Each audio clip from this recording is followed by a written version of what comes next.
I'm the volunteer director of the Kwahati Museum of the American Indian and the youth program. This place is the official clubhouse of a group of young people known as the Kwahadi Youth Dance Theater. In 1944, in the closing days of World War II, but not too long before D-Day, which marked the reconquest of Europe, the Scouts, which were a very strong movement all across America, who gathered materials and money to help pay for the war,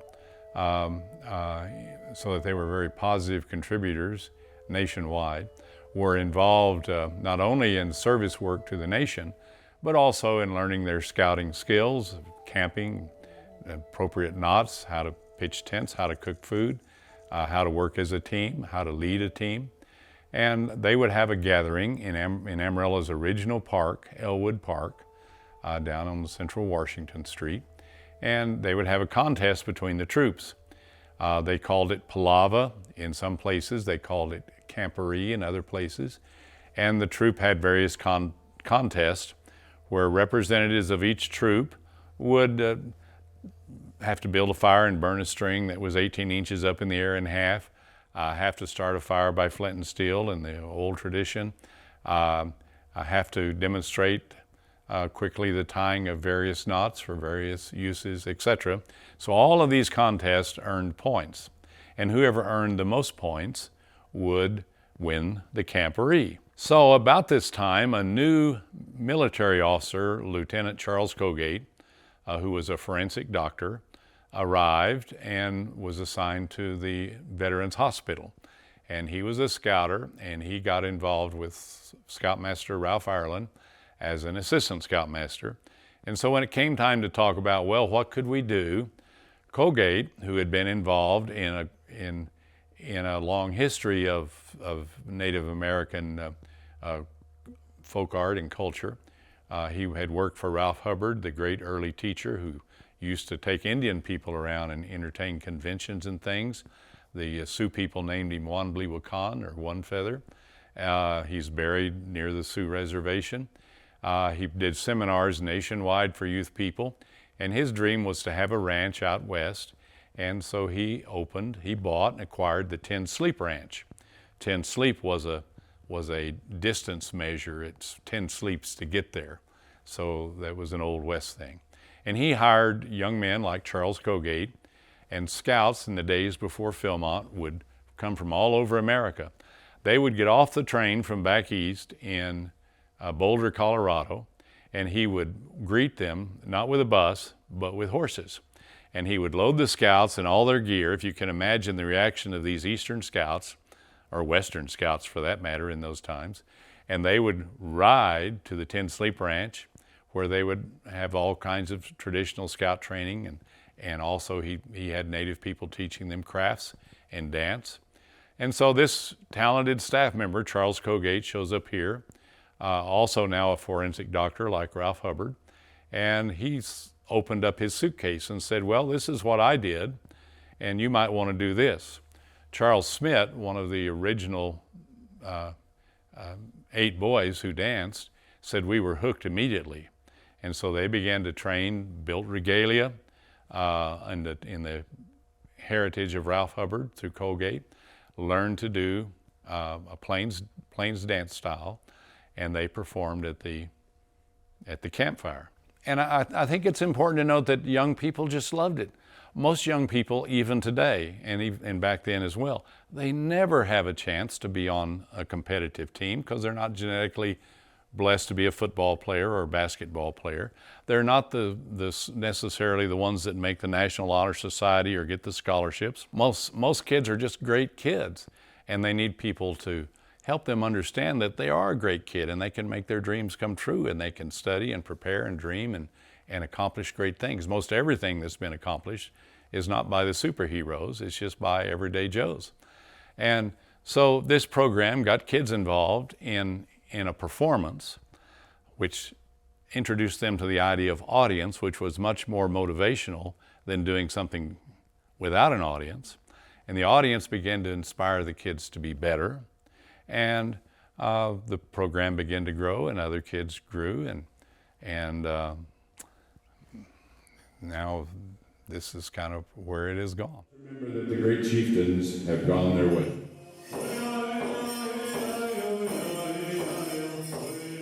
The Kwahati Dance Theater does a show which has been called Song of the Eagle for many years.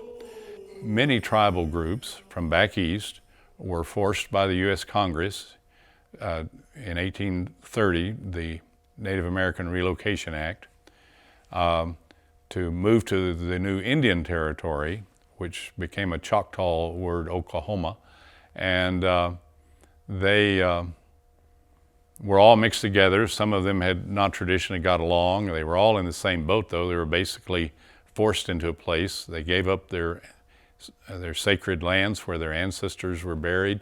They left the world they were familiar with. They left the way of life that they knew how to live.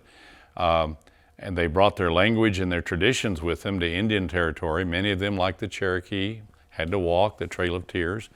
My ancestors, the Choctaw, had to walk to Oklahoma, not near as far as the Cherokee, the Trail of Tears of their own.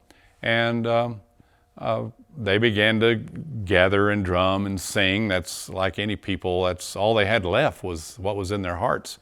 And they began to tell their stories, and they were intertribal, they were mixed together.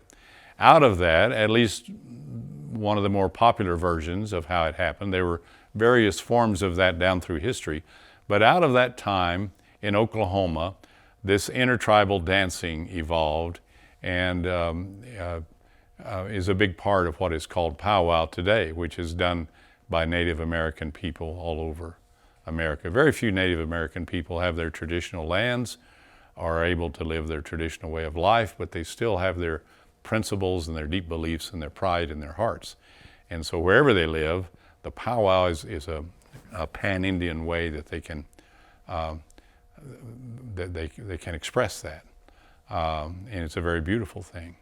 The leader of the American Indian movement, Dennis Banks, brought 100 Indians from many tribes here several times on walks across America to call attention to the problem of diabetes among Native American people and the hazards of obesity and so forth. And they would come here and stay several days, and we would put tires on their trailers and make fresh salads and whole, good food for them. They would stock up on beans and rice and the things they were going to go down the trail with, fill up their cars with gasoline. They would sing and dance here in the big theater, and we were just blessed to be their host. And I got to know Dennis Banks, one of the founders of the American Indian movement. He was very complimentary of these children, said, I'm going to bring my granddaughter here to see what goes on here. He said, not everybody is going to like what you do. So there's a lot of old hard feelings, and there's a lot of people that don't understand the American Indian movement the way I understand it. But he said, you just keep teaching kids about the Red Road, and it will be good for them and ultimately good for everyone. So that was a nice thing, and we've had many voices like that over the years that have encouraged us, because we're very much aware that in my own case, I'm outside of my own culture. I never met my grandmother. She died in the pandemic of 1918. But it's very, very strong motivator of young people. At least it has been for 3/4 of a century. They get to dance and experience elements of the old life, and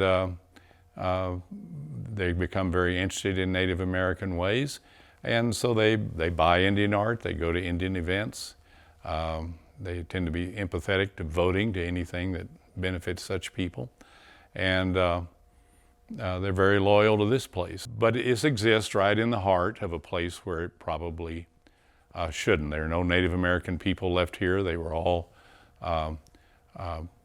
after the Civil War, the Plains Indian tribes were forced into Oklahoma, and basically it ended in 1876 when Quanah Parker took the remaining Kwahati into the Lawton area, to the military base there, and turned them in.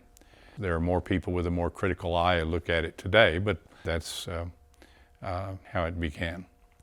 And so when it spread out here and all of this got started, it was with the best of intentions, but it was basically no one really thought about the impact they were having. There are Native children involved today, card-carrying Native children. There are Mexican children, there are black children, there are Asian children, there are white children. It's just kids. And they all experience this journey together. It takes place here in this area where probably 95% of the people that live here have never even come to this museum. The museum mainly interacts with people from all over the world, all over the United States. Many Native people do not want to stop here because they think it's tied to the Boy Scouts, and they see nothing healing or helpful about what's going on. But Melvin Ritchie, who was one of the greatly respected elder of the Comanche Nation, he brought his family over in the mid-70s and did a dance to honor these kids for their interest in the Native ways, and they gave them the name Kwahati, which is a Comanche word for Comanche people who lived in this area and who wintered in the Palo Duro Canyon. It literally means antelope hunter or antelope eater. And so the Kwahatis have carried that gift forward, and so many other gifts of song and dance that they have received over the years. So it's kind of a place where children bridge cultures in a way that's basically about them, where they mix together different races and backgrounds and economic levels, and where they explore this wonderful heritage of the Native American people and all the heritage of their families that come together, and they become a little softer and more interested in the idea that not everybody is just alike. There's only one race, it's the human race, and they learn to function with that as the core of who they are, at least to the extent that maybe we're working uphill with some families, but that's the essence of it.